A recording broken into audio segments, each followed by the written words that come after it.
Alors, bonjour. Tout à l'heure, nous avons dit que la reproduction sexuée est une reproduction qui nécessite l'intervention de deux individus. Un individu mâle qui possède des organes mâles et un individu femelle qui possède des organes femelles. Donc, les organes mâles et femelles, ils se trouvent au niveau de la fleur pour les plantes à fleurs. D'accord ? L'organe reproducteur femelle, il s'appelle le pistil, ou le gynécée, et l'organe reproducteur mâle, il s'appelle l'androcée ou bien sûr l'ensemble des étamines. Alors ici on va étudier l'aspect ou l'anatomie après avoir faire la dissection d'un appareil reproducteur ou d'un organe reproducteur mâle qui est l'antère. Alors nous avons ici un schéma d'une antère, nous avons ici l'antère, ça c'est une étamine pardon, un schéma d'une étamine ici. Et comme vous voyez, donc chaque étamine est composée ou constituée d'un filet ici et d'une antère. Donc nous avons chaque étamine est constituée d'un filet et d'une antère, et bien sûr qui est divisée en deux loges qui sont reliées entre eux par un connectif. Un tissu conjonctif, bien sûr, qui va lier les deux antères, les deux loges, les deux compartiments, les deux loges de l'antère. Alors, quand on fait une coupe transversale au niveau de l'antère, ici, comme ça, une coupe transversale au niveau de l'antère, on obtient ce schéma, le schéma suivant. Alors, vous voyez donc l'antère est composée de combien de compartiments? De 4 compartiments. Chaque antère est constitué de 4 compartiments. Chaque compartiment s'appelle un sac pollinique. Sac. Alors, c'est le lieu de synthèse ou de fabrication de ce qu'on appelle les graines de pollen. À l'intérieur de chaque sac pollinique, il se trouve ce qu'on appelle les cellules mères des graines de pollen. Les cellules qui vont donner, des graines de pollen, qui vont donner naissance aux graines de pollen après la maturité. Et chaque sac pollinique ici, nous avons ici des loges, chaque sac pollinique est entouré par une assise qu'on appelle l'assise nourricière. Une assise nourricière qui va nourrir bien sûr les cellules mères qui vont donner naissance aux graines de pollen et qui est entourée par une assise mécanique. Ce qui est en rouge là, elle s'appelle l'assise mécanique. Ça, c'est une assise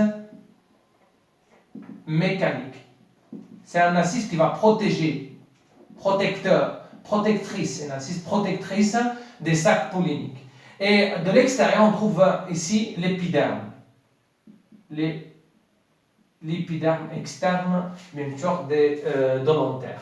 Ça, c'est un tissu conjonctif, c'est un tissu de lien, c'est le connectif entre les deux loges de l'antère.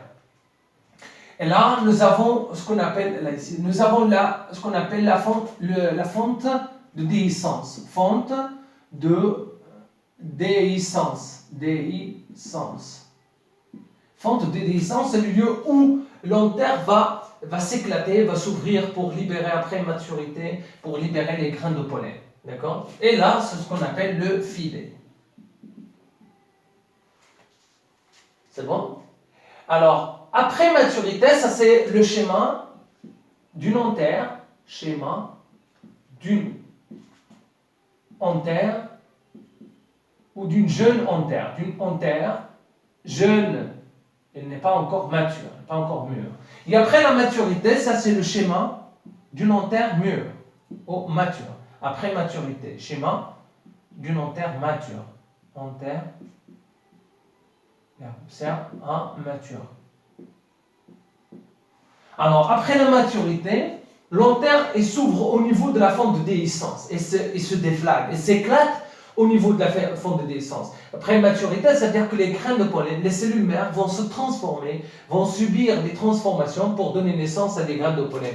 Et quand les graines de pollen sont mûres, sont matures, l'antère s'éclate au niveau de la fente de déhiscence. Nous avons ici deux fentes de déhiscence. Elle va s'éclater par là, par ici et par là. Alors nous avons ici l'éclatement et quand il s'éclate, il va libérer ce qu'on appelle les graines de pollen. Ce que vous voyez là, ce sont des grains de pollen. Et après, l'autre loge aussi va s'ouvrir au niveau de ce fond de déhiscence. Et après, il va libérer les grains de pollen qui sont contenus ici dans les deux sacs pollinisés. Alors, quand les grains de pollen sont libérés, et bien sûr, ils vont se transporter soit par le vent, soit par les insectes, soit aussi par l'homme, par les mammifères, par des oiseaux, etc., pour aller, bien sûr, se déposer sur le stigmate de la fleur, pour assurer la fécondation.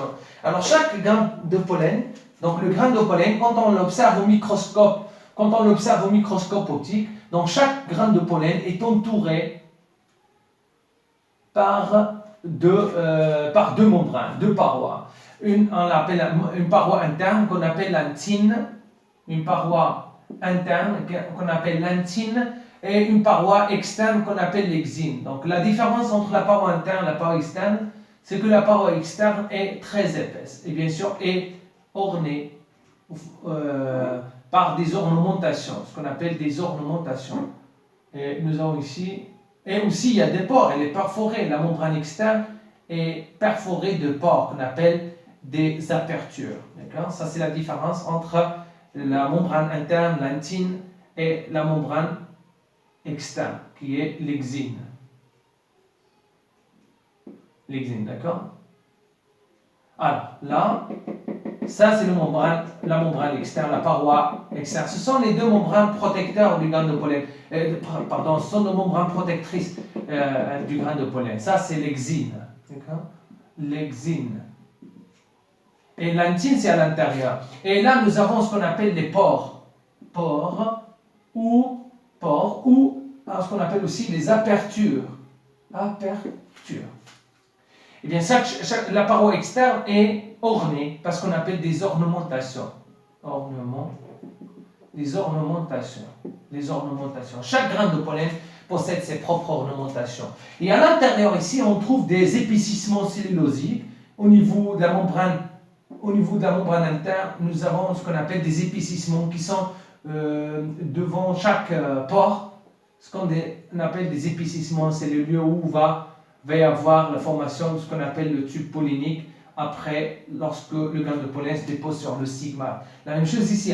À l'intérieur, ça c'est ce qu'on appelle les épaississements. Les épaississements.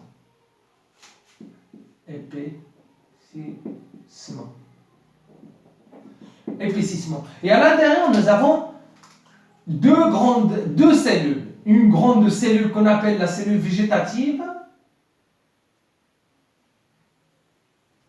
Une cellule végétative qui possède un grand noyau qu'on appelle le noyau végétatif. Une cellule végétative avec un noyau végétatif et une petite cellule à l'intérieur de cette cellule végétative qui s'appelle la cellule reproductrice. Donc nous avons ici une cellule reproductrice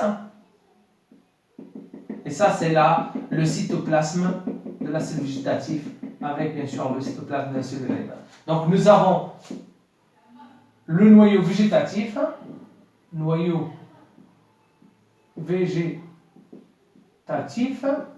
et ça c'est le noyau reproducteur. Bien sûr, le noyau reproducteur, c'est lui qui va donner naissance aux entérozoïdes, mais ou ce qu'on appelle les spermatozoïdes, comme les spermatozoïdes chez les animaux. Mais le noyau végétatif, il va donner seulement naissance au tube pollinique qui va assurer la germination des grains de pollen. Noyau reproducteur. Donc ça, c'est ce qu'on appelle le schéma d'un grain de pollen. Alors, je répète, chaque grain de pollen est constitué de deux membranes, de deux parois. Une paroi interne, une paroi externe qui est très épaisse, qui est perforée de pores, qu'on appelle aussi des apertures, et ornée de ce qu'on appelle des ornementations qui vont assurer la fixation des grains de pollen sur, bien sûr, les pattes des insectes, sur